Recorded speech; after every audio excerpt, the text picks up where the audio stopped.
Hi dear students, इस video में मैं डिस्कस करने वाली हूं आपका आईटीआर के रिलेटेड सारे के सारे अपडेट्स। बिकॉज आपको पता होगा कि अब आईटीआर का सीजन चल रहा है, तो बहुत सारे हमारे ऐसे स्टूडेंट्स हैं जो कि बहुत सारी सीए फॉर्म्स में प्रैक्टिस कर रहे हैं या खुद भी इंडिपेंडेंटली ये काम करते हैं। तो इससे रिलेटेड बहुत सारी अपडेट्स हैं जो कि आपको ध्यान में रखनी है बिफोर फाइलिंग आईटीआर। तो क्विक अपडेट्स मैं बता रही हूं और जो भी पीडीएफ यहां पर यूज कर रही हूं उसका लिंक आपको डिस्क्रिप्शन बॉक्स में मिल जाएगा।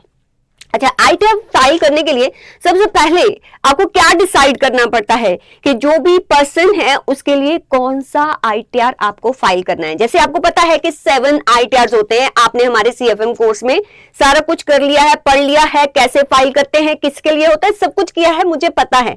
बट कुछ क्विक अपडेट्स यहां पर मैं देने वाली हूं। तो सबसे पहले आप ये डिसाइड करो कि किसी भी इंडिविजुअल पर्सन के लिए कौन सा आईटीआर है, क्योंकि अगर आप रॉन्ग आईटीआर फाइल कर दोगे तो फिर आपको नोटिस आएगा under section 139 subsection 9 defective ITR का। तो आईटीआर 1 किसके लिए होता है, ये सब कुछ यहां पर लिखा हुआ है, आप नोट्स में से देख सकते हो। देखो, ये इंडिविजुअल रेजिडेंट इंडिविजुअल के लिए होता है। अगर आपका क्लाइंट एनआरआई है तो उसके लिए आईटीआर 1 नहीं है, और जिसकी टोटल इनकम जो है वो 50 लाख तक है, सैलरी से या पेंशन से, और एक हाउस प्रॉपर्टी है, और इनकम फ्रॉम अदर सोर्सेज जैसे कि इंटरेस्ट वगैरह है, या एग्रीकल्चर इनकम अप टू 5,000 है, इससे ऊपर है तो आईटीआर 1 एप्लीकेबल नहीं है। और लॉन्ग टर्म कैपिटल गेन है बट अप टू 1.25 लाख तक, अगर इससे ऊपर चला गया फिर भी वो आईटीआर 1 नहीं फाइल कर सकता है। इसलिए who can not file this ITR, जो आपके नॉन रेजिडेंट होंगे और रेजिडेंट नॉट ऑर्डिनरी रेजिडेंट। अब ये क्या होता है ऑलरेडी आपकी टैक्सेशन क्लासेस में बताया गया है।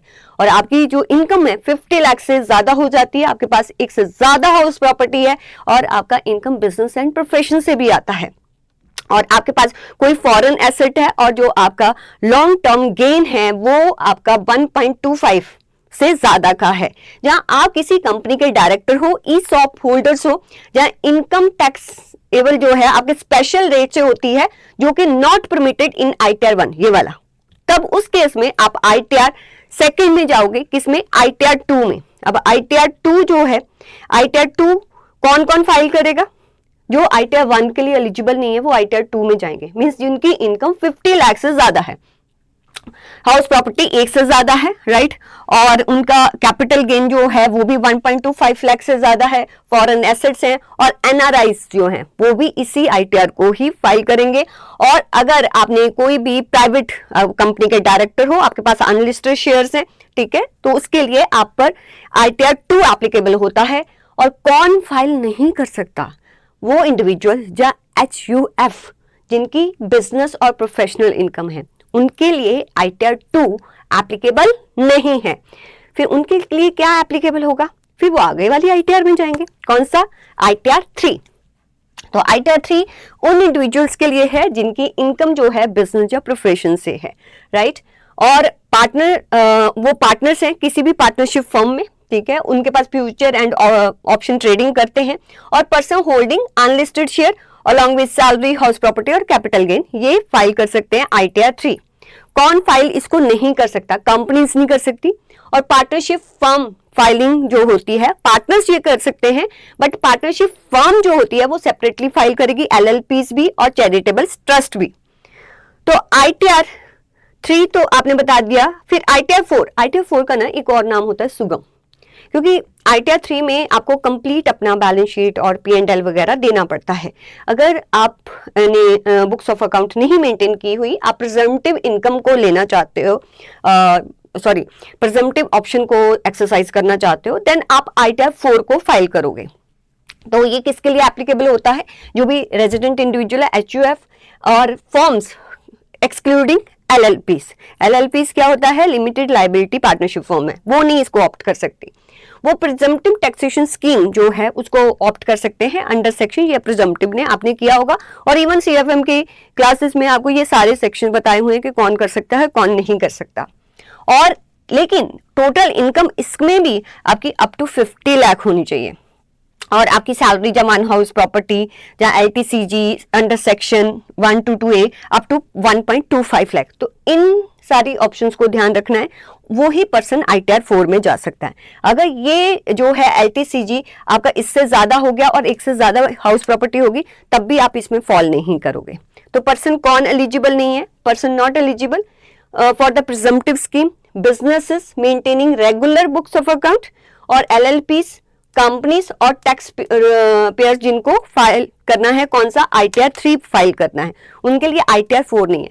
मीन्स देखो ये वाला पार्ट आप अच्छी तरह से पढ़ लेना, ठीक है। ये पार्ट आपको देखना है अगर आप किसी भी क्लाइंट का ITR 4 भर रहे हो। नेक्स्ट है आपका ITR 5। ITR 5 फाइल कौन करता है? जो भी LLPs होती हैं, पार्टनरशिप फर्म होती हैं, AOP, BOI, cooperative society, local authorities और business trust and other entities, ऐसे ट्रस्ट एनजीओ जिनको जो कि ITR 7 को फाइल करते हैं।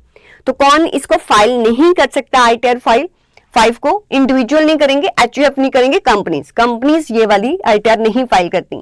कंपनीज के लिए एप्लीकेबल कौन सी ITR होती है? वो होती है ITR 6।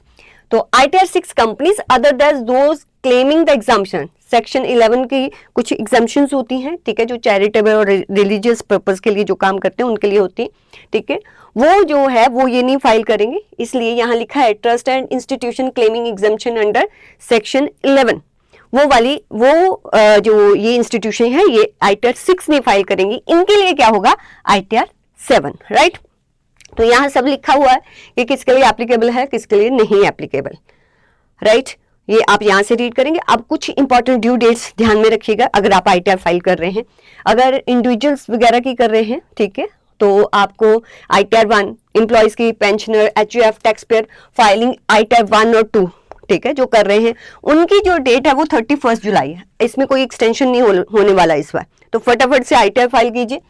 फिर बिजनेस टैक्स पेयर जो कि जिन पर ITR 3 और 4 एप्लीकेबल है, नॉट लायबल फॉर ऑडिट, ठीक है, जो टैक्स ऑडिट होता है उनके लिए नहीं है, तो वो 31 अगस्त तक भर सकते हैं।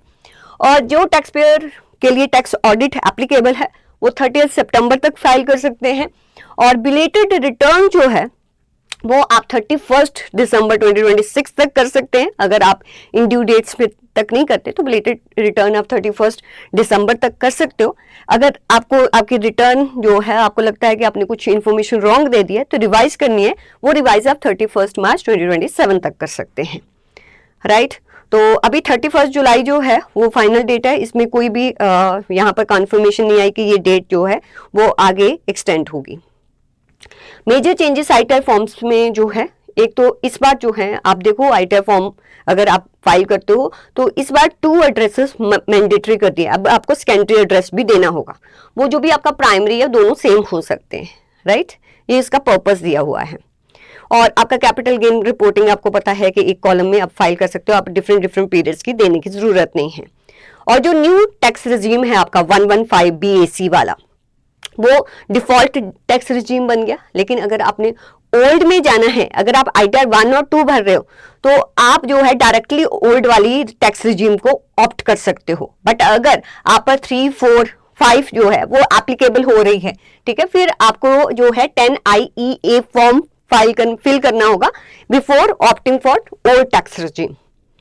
अब डॉक्यूमेंट्स क्या रिक्वायर्ड होंगे जब आप ITR फाइल कर रहे हो? आपको कौन कौन से डॉक्यूमेंट्स रिक्वायर्ड हैं? पैन कार्ड, आधार कार्ड, फॉर्म 16 सैलरीड पर्सन के लिए। फिर आप हर एक क्लाइंट का फॉर्म 26 AS देखोगे, जो आपको पता है कि पोर्टल में जाकर देख सकते हैं।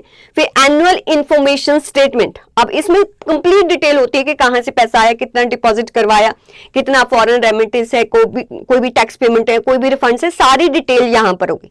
जो डिटेल है प्लीज उसको ध्यान से स्टडी कीजिए। कोई इंफॉर्मेशन अगर आप अपने ITR में नहीं देते हो तो आपको दोबारा से नोटिस आ सकता है। तो AIS को आपने ध्यान से देखना है। अब इसकी समरी डिटेल आपको TIS जो है इसमें मिल जाती है, तो आप टैक्स पोर्टल पर ये सब कुछ जो है वो इंफॉर्मेशन देख सकते हो। हाँ, आपने 80G के अंडर कोई डोनेशन वगैरह जो है उसका क्लेम लेना है, उसका एग्जाम्पशन लेना है, तो आपको वहां रिसीट की रिक्वायरमेंट होगी। अगर आप नहीं फाइल करते हो, ITR टाइमली नहीं फाइल करते हो, तो आपको जो है वो फी या पेनल्टी लग सकती है अंडर सेक्शन 234F। अगर आपकी इनकम अप टू 5 लाख है तो 1000 लेट फीस देके आप जो है ITR 31 दिसंबर तक भर सकते हो। बट अगर अबव 5 लाख है तो आपका लेट फीस जो है अंडर सेक्शन 234F होगा वो 5,000 तक होगा। तो ये है up to 5 lakh 1,000, above 5 lakh 5,000। और अगर कुछ भी आपका टैक्स वगैरह बन रहा है और वो नहीं पे किया तो उसके लिए आपको अलग से जो है वो इंटरेस्ट देना पड़ेगा। और कॉमन मिस्टेक जो है जब हम ITR फाइल करते हैं, कॉमन मिस्टेक जो होती है वो क्या होती है कि आप जो भी अपने क्लाइंट ने आपको इन्फॉर्मेशन दी है आप उसको क्रॉस वेरीफाई नहीं करते इस वाले डेटा से। तो आपको ये सारे फॉर्म्स वगैरह देखने हैं, ध्यान से देखने हैं, फिर अपने क्लाइंट का इंफॉर्मेशन जो है वो फिल करना है। तो ये सारे कॉमन एरर्स मैंने बताए हुए हैं, प्लीज ITR फाइलिंग से पहले ये आप ध्यान में रखेंगे।